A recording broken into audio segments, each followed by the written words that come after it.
Hello, ladies, gents, and NBs. Today we'll be going over the Man City versus Liverpool game from this past weekend, match week 31. My name's Kevin, And I'm George. and this was a really exciting match this weekend. Liverpool's 1 point behind Man City, although they are ahead on goal difference. So if they, in case of a tie, they do have that advantage. As of right now, as of the recording date, both teams are in the semifinals of the Champions League. Man City beating Atletico Madrid and Liverpool defeating Benfica in the quarterfinals, and City will play Madrid, and Liverpool will play Villarreal. So they took out Bayern. So, anyways, both teams impeccable form. I think Liverpool have won their last 5 games in a row in the Premier League. City had a minor hiccup against Palace. They drew 0-0 in London. But besides that, I mean, we got full strength teams. Besides arguably one player, Diaz for City. Um, so this was definitely a match that had to live up to a lot of hype. I think it did. Um, anyway, let's go to the Man City lineup. But before that, there's some of the screen caps. Yeah, from this game, we could see Pep looking mighty pissed at how shitty his team was doing defensively on the left. And then on the right, you see Klopp going back to his German roots, saluting a little bit of an old friend with a mustache. And then you got Pep over there grabbing his nuts. This is right after the Manet equalizer. In the bottom right, bro. I think it's photoshopped, unclear. I hope it's not. Look at Pep looking all pissed at Trent. He actually should be loving Trent because Trent was a fucking horrible player this night when it comes to defensive duty. So if I were Pep, I would have actually kissed Trent in the lips there. But yeah, let's go. Let's go up to the Man City lineup. So here we have a normal lineup, right? We have Ederson in the back. We have Walker starting on the right, Stones and Laporte as the center backs, and Cancelo, who has been in phenomenal form as the left back. In the middle, we have Kevin De Bruyne looking like a fucking pedophile in this picture. He's going to be holding the team down. Rodri for sure, and then Bernardo Silva, who's been on another level, especially in this game.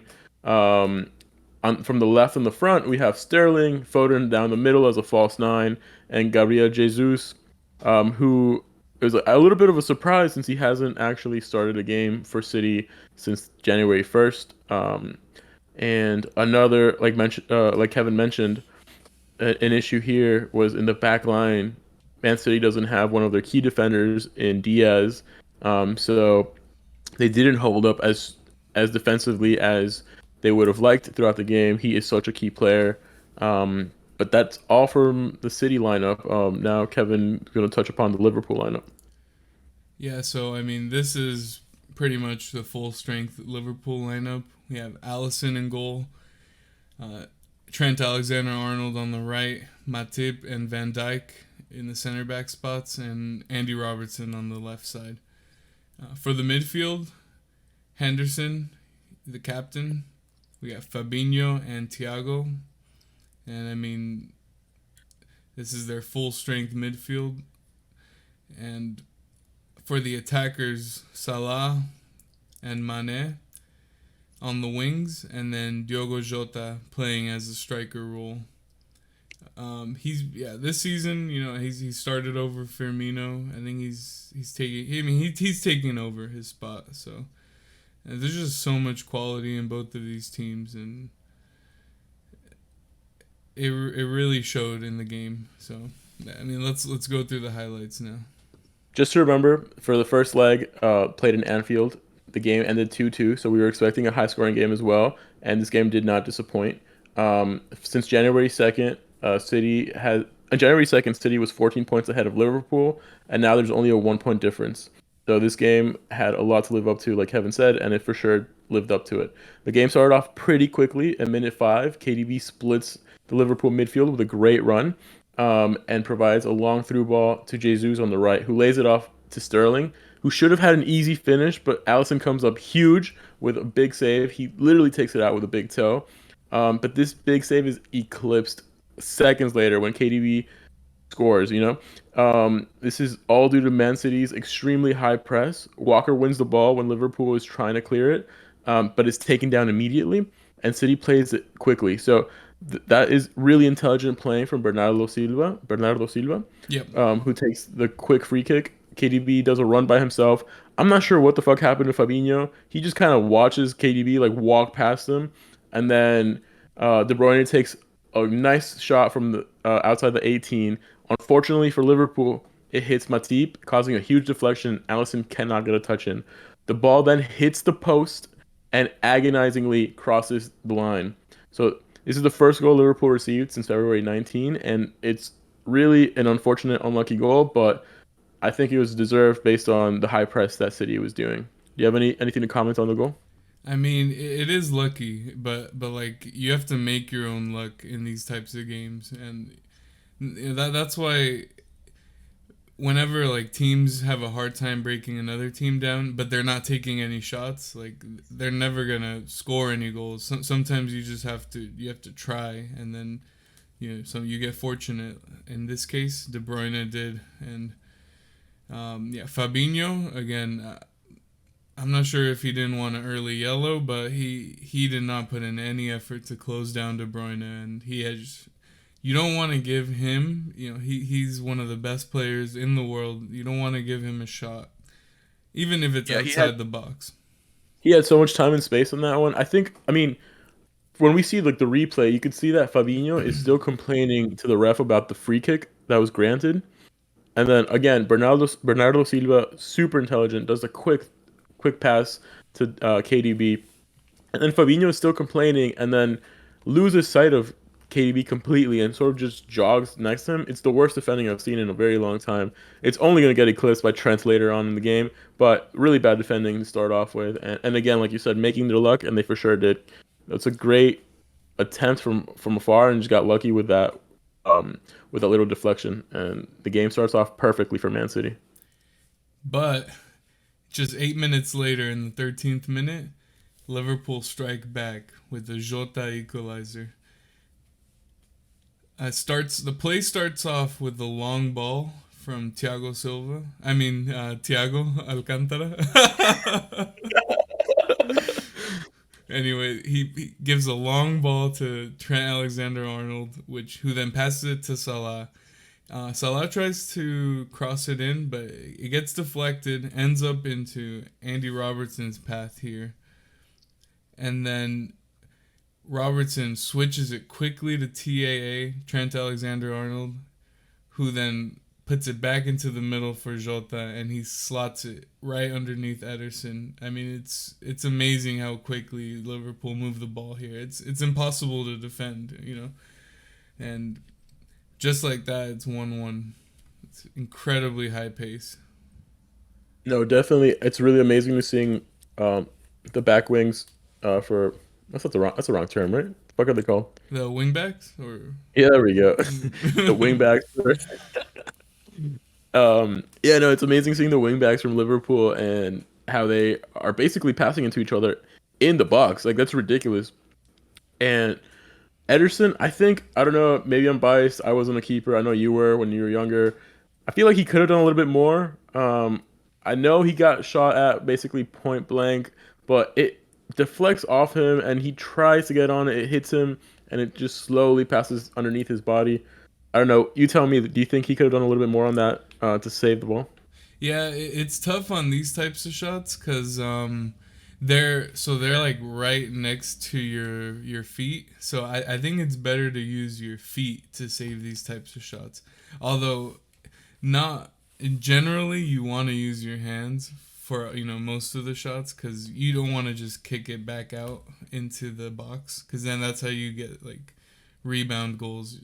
So you know in this case, maybe it might have been better to use your feet, but he's probably way conditioned to use his hands, and he just couldn't get down in time. Okay. Okay. I mean, I'll take your word for it, Mm. man. You played the position more than I did, so it just looked a little funky, but I get it. I get it.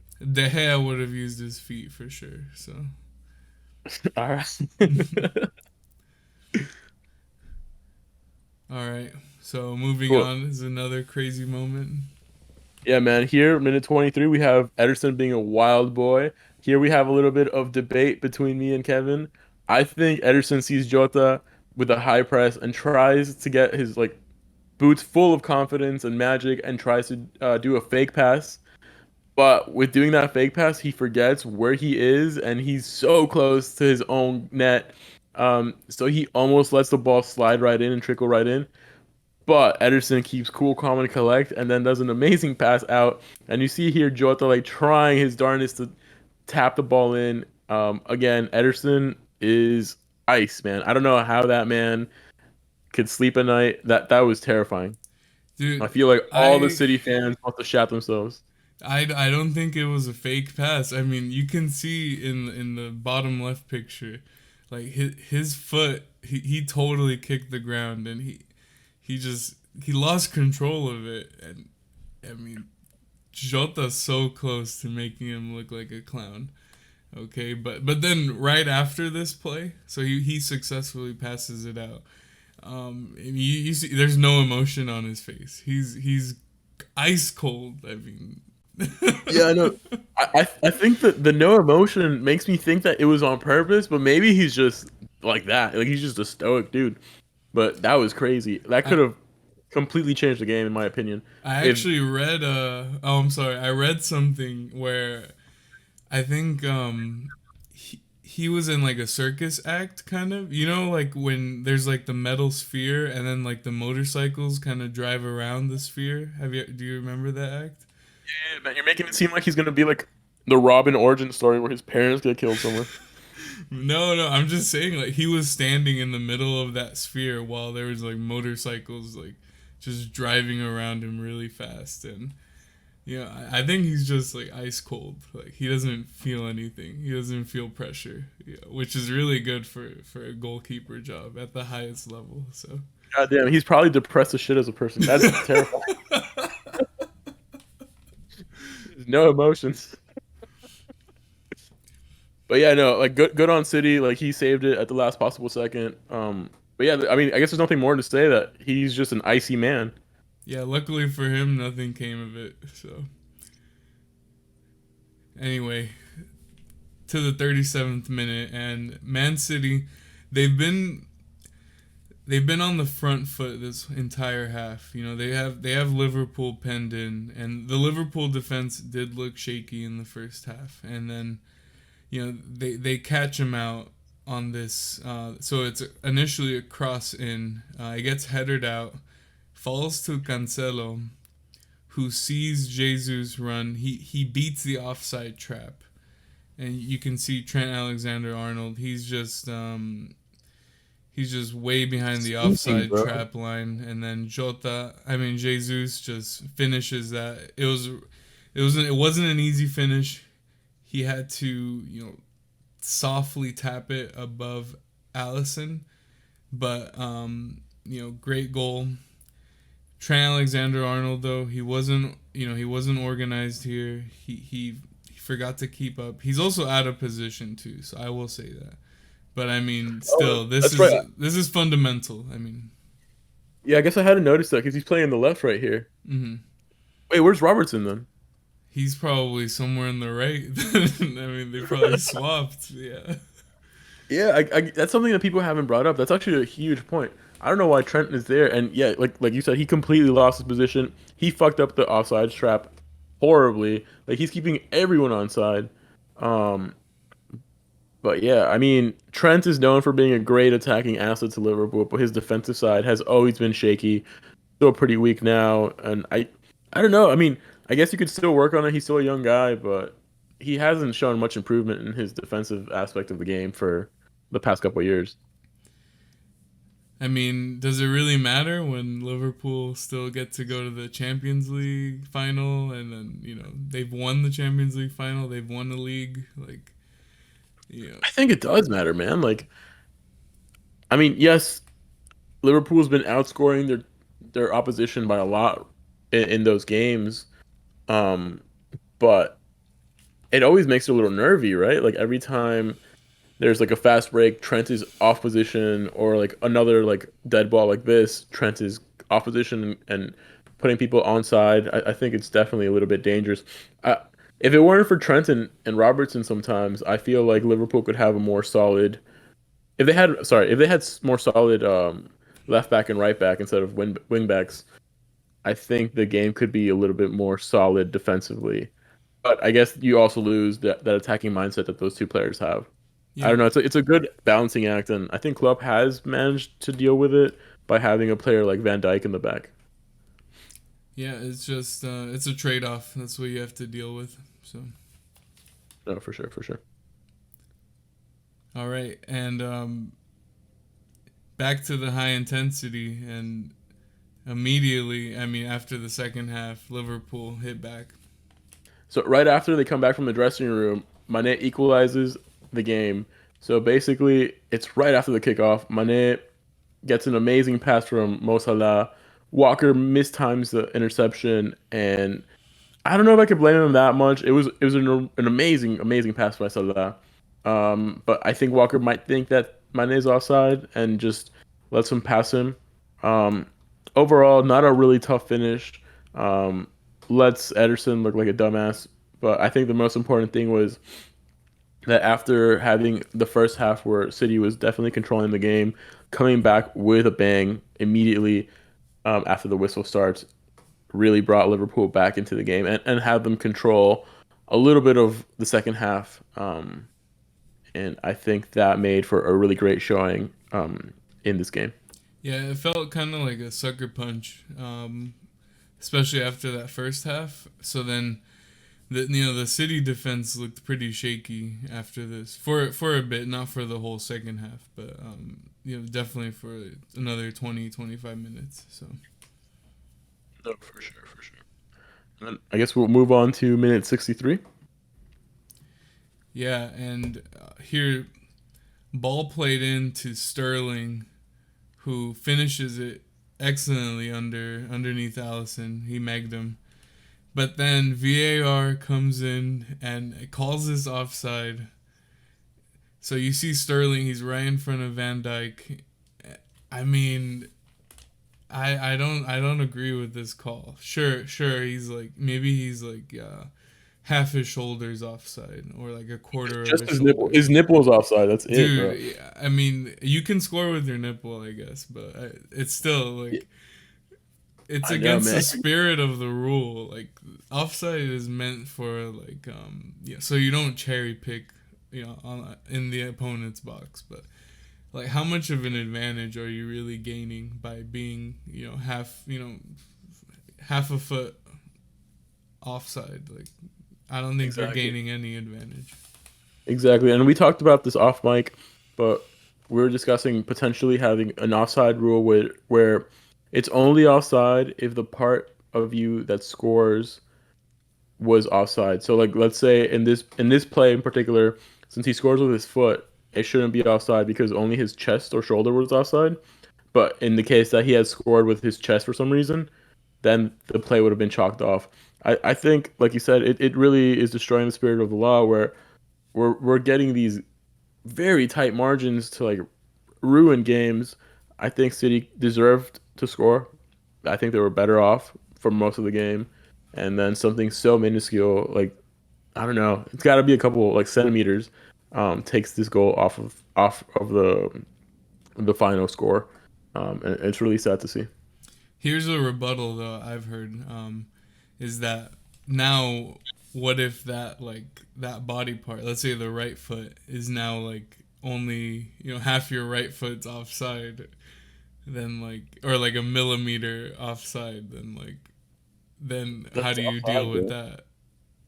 It's offside. I don't know. Like you have to compromise at some point, right?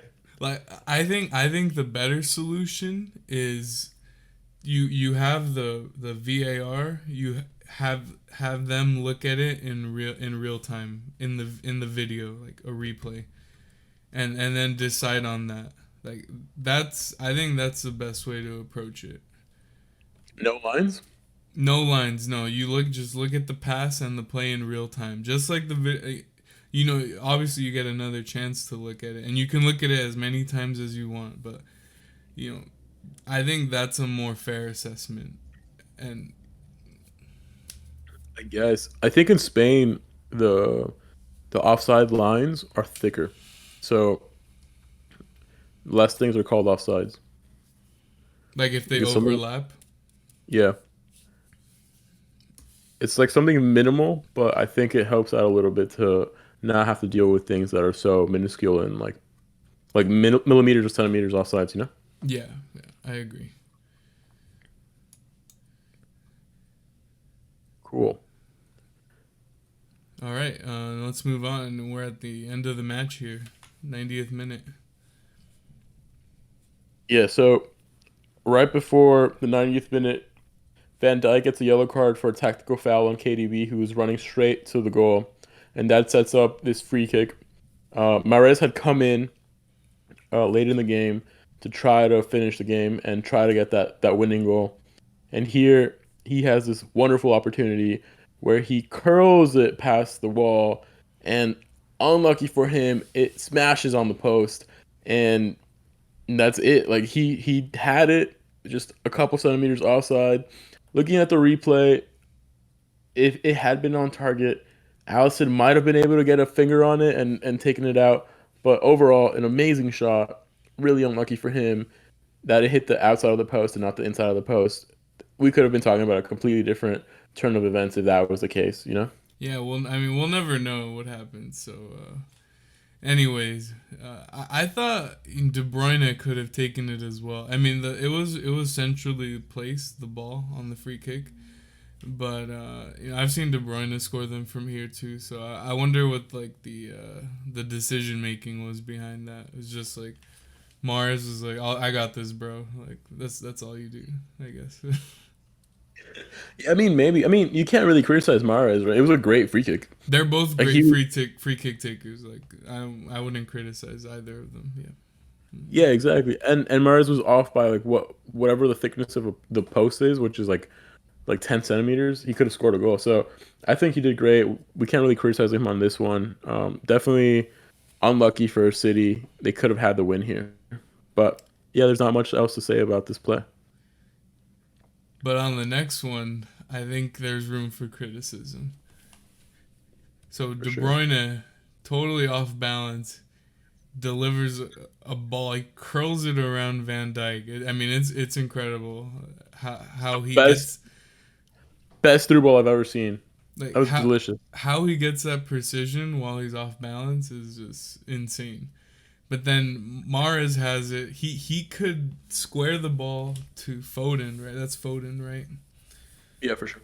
And he instead he cuts in. He doesn't take the best touch, and he wants all the glory. He tries to chip Allison, but it goes way over the bar. It's not even close. So a lot of people clowning him for that. He tried to make a really cheeky play, but um, what are you gonna do, right? If you don't make them, you'll get clowned on. So Yeah, I mean, I feel like the criticism on him is a little harsh on that finish. The finish wasn't too easy, but I think the criticism there should mostly be on the fact that he did not lay the ball off to Foden. Foden had a clear scoring opportunity.